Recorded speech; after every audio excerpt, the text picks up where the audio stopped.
Hi, I'm Shunsuke Ochai, and this is World Insight Interview. Today we have Catherine joining us. Hello, Catherine. Hello, so nice to talk with you. Thank you very much for having me. Thanks for joining us. And yeah, first of all, I would like to ask you about yourself. Where are you originally from? I'm from Canada. I'm Oh, from a province called Newfoundland. It's a large island with a very low population, and it is the most eastern province of Canada. oh, okay. Wow, I've never, spoken with someone from New Finland, I guess. Yeah. Yeah. But so what made you come to Japan? First place? I came to Japan on the JET program, which you might have heard of before. It's an English teaching dispatch company that Oh. is government organized. Mhm. Um, and I came in 2017 to teach English at a junior high school in Hamamatsu, Shizuoka. Oh, so you were in Shizuoka first. Wow. Yes, yeah, I lived in Hamamatsu, Shizuoka for 3 years. Then I moved to Shibuya in Tokyo for 3 years, and now we've spent the last year here in Machida, Tokyo. Oh, okay, cool. So you've traveled, quite a bit around. Yes, yeah, yeah, for 7 years in Japan. Wow. So were you like always interested in Japan? So actually, I wasn't. I've always been interested in language, though. Uh, I'm Canadian, so in school we learned French and English, and I also had the opportunity to learn Spanish in Hmm. high school. And when I went to university, I thought I want to try something kind of difficult. And my university offered Japanese classes, very, very basic and uh, very, very short, small kind of courses. But I was able to take it, and my Japanese professor was a Japanese lady, and she introduced me to Japanese culture and more about Japan, and recommended actually that I try to get a teaching position with the JET program, which I did after I graduated. Hmm. And yeah, obviously you're wearing kimono. And yeah, so what kind of like Japanese culture did your professor introduce you to first? She did talk to us about kimono and different kinds of festivals that Japanese people have, some kind of etiquette as well about bowing and business cards, how you hand things Yeah. with your hands to be polite, and don't stab things with your chopsticks. So some very basic etiquette, but the more I learned, the more I wanted to know. Okay. And then Catherine, you have your Instagram, which is like, a guidebook or like magazine almost. Thank you When very much. did you start doing it? So I actually have had that account since I very first made an Instagram just in high school. And it used to be just a personal account where when I moved to Japan, I just shared photos of what was happening in my life because where I'm from, there's a 12 and a half hour time difference. So it's hard to really keep in touch with people, but I wanted people at home to see what I was doing.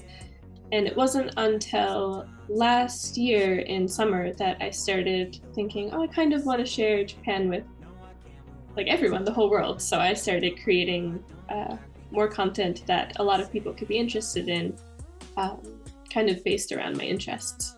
Yes, great. Yeah, you have many content in there, but yeah, like you share stuff about going to the markets. Yeah, Yeah. especially And that. Yeah, what's so unique about markets in Japan? I think that people are looking for a unique souvenir if they come here as a tourist. They want to get something that is really interesting and special and maybe not something that they can find at a regular souvenir shop that looks maybe, I wouldn't say cheap because Japan is very like high quality things, but they want something like a kimono that they can take back to put on display or wear it in a modern way. And the fact that those things are available for a very affordable price is really attractive to a lot of people. And also, a market has an atmosphere of local culture that might be hard for tourists to experience in just other tourist areas if they go to see the temple, go to see a sky tree, Tokyo Tower, or go to different places in Kyoto. Even trying on a kimono in Kyoto is different from going to a very local event like a market. Yeah, market. And especially markets in Japan is like only for this certain weekend or this That's certain right. week at Yeah. at a certain place. So, Hmm. what is one of your recommendations of markets that you Okay, visit? so I have a lot, of course. Mhm. My favorite one, not only because it's convenient, it's quite close to where I live, is the Machida Tenmangu Antique Fair, which is held on the first of every month, except for January and I believe November, but I would have to double check that. I like it because it is not too small, but it's also not too big.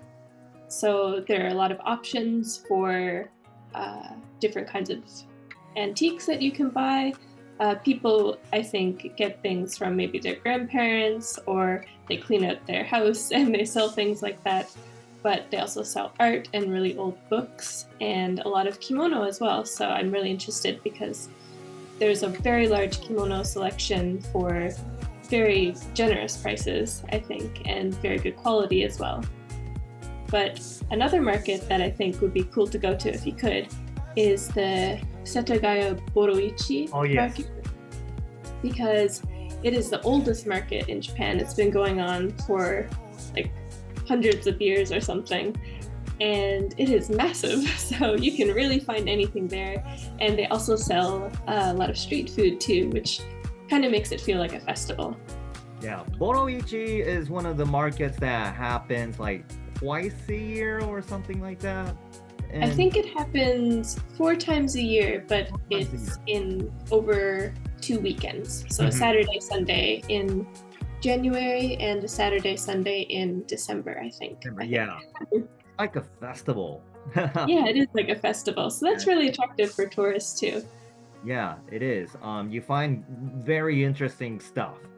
Yes, I even saw someone doing acupuncture. Oh, yeah, yeah, yeah, yeah. Yeah, so I thought, wow, that's really incredible. And then there's this mochi kind of thing that you eat at the Boroichi, I think. That's right Uh, too. Yeah, very delicious. and also, yeah, speaking of kimono, so the market is the place where you buy most of your kimonos. It is, yes. Usually the selection is quite large and the quality is quite good. Sometimes I go to a secondhand store like Book Off. Not all Book Offs have a kimono section, but some do, especially the larger super bizarre ones. The prices are a little higher there, but it can be easier to look at the kimono than looking outside at a market where everything is folded. In a store, it's hung up so you can see it properly. But I did not know that Book Off had mhm, kimono. Book Off is, they yep. started as a like secondhand bookstore Hmm. and CDs and DVDs and Blu-ray, but yeah, now they're selling kimonos. I did not Yes, know yep. that. Not Yeah. not definitely not all of them, especially the smaller ones, but there's one in Tama, in Saitama, Okay.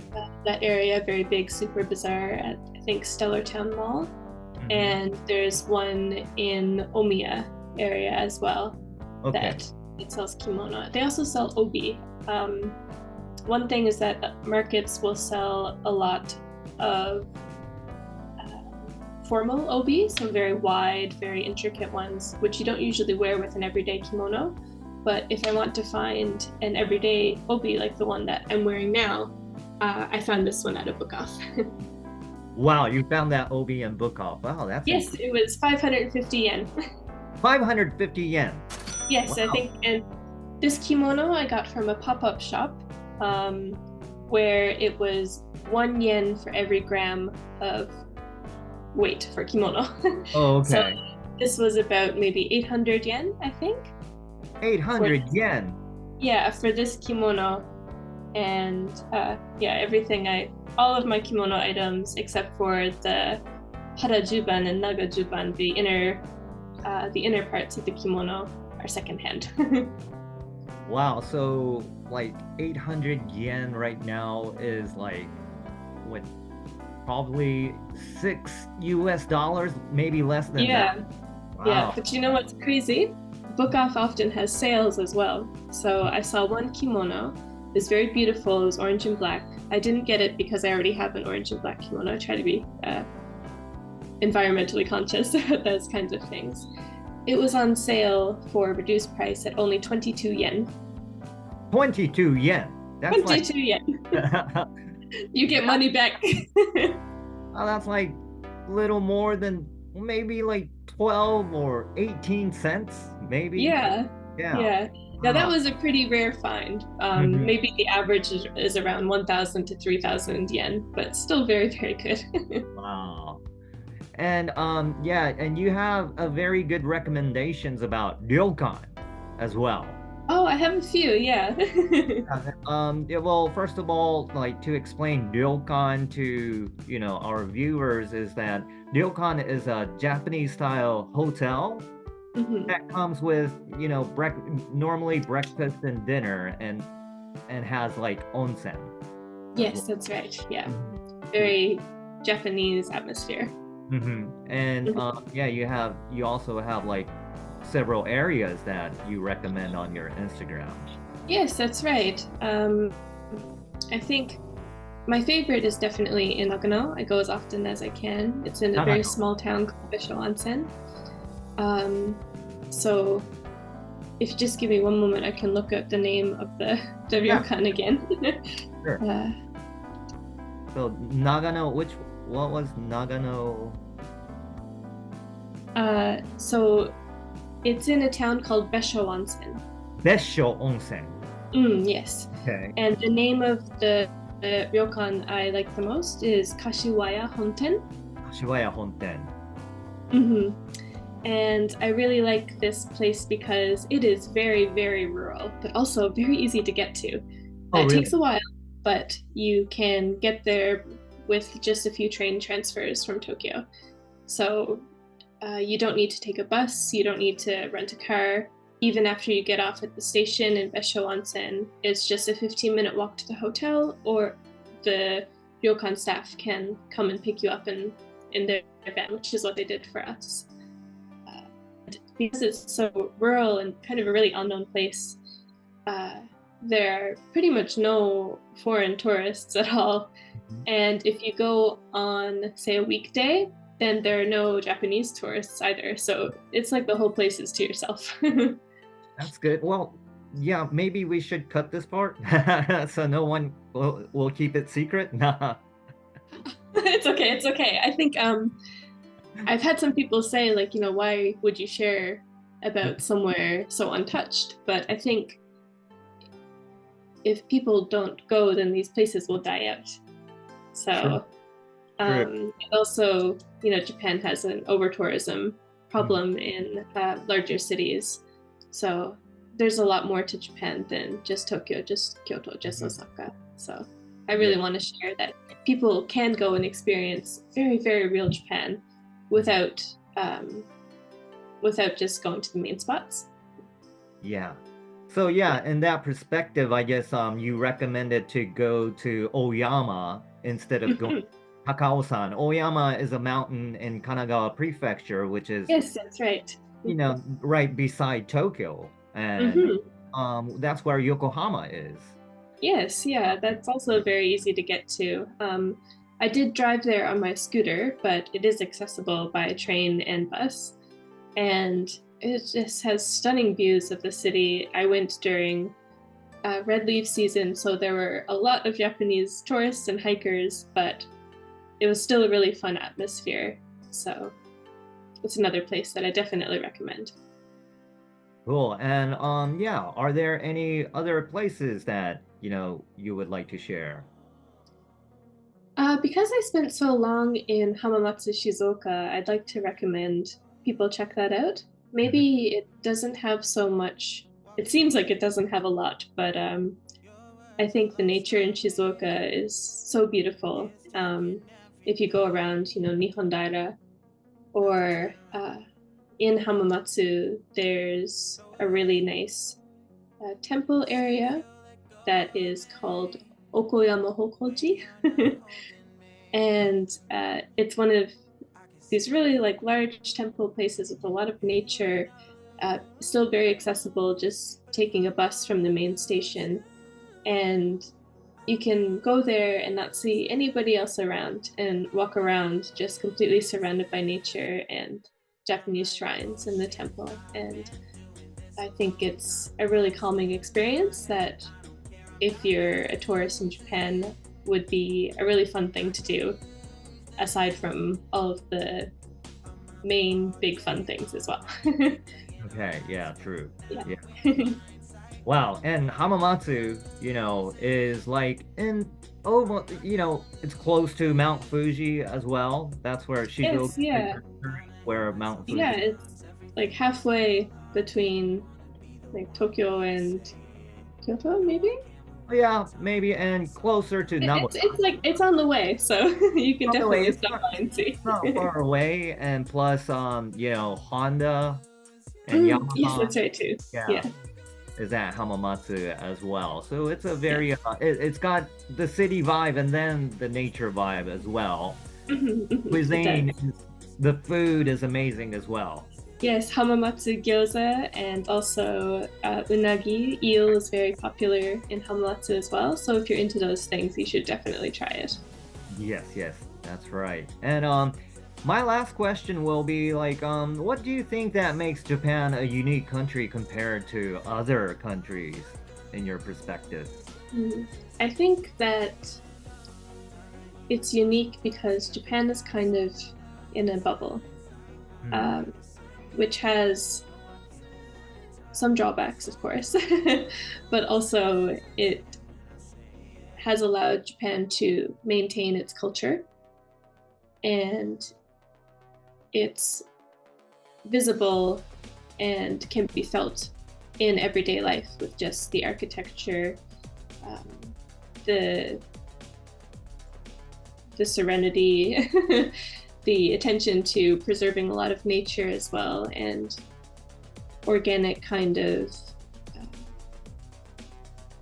buildings and parks, and seeing people, walking around in kimono is really cool. And the language is very strong because, here everybody speaks Japanese. Not many people speak English. So when you go somewhere like that, you can really feel, man, this is different from where I'm from. And no matter what you look at, you can find something new and find something interesting. So I think that's unique about Japan. No, I haven't been to, um, I've been to like a few other countries, but Japan feels the most like, uh, most culturally strong, maybe that's not the right thing to say, but it feels like when I come to Japan, I am in Japan. There's no doubt about it. Mm. um, Sorry, I'm not being very eloquent about trying to explain this, because I'm sure Yeah. other places are like this too, but you know. Yeah. Well, thank you for everything. Are there anything that you would like to share with our viewers at the end? I think that if you come to Japan, try and look for a place that is kind of off the beaten path, because no matter what you find and no matter what you do in Japan, you're going to have an amazing trip. You're going to have an amazing time here. So uh, just do your best to find something cool, and don't worry about it because you absolutely will. Okay, thank you for joining us, Catherine. Thank you for having me.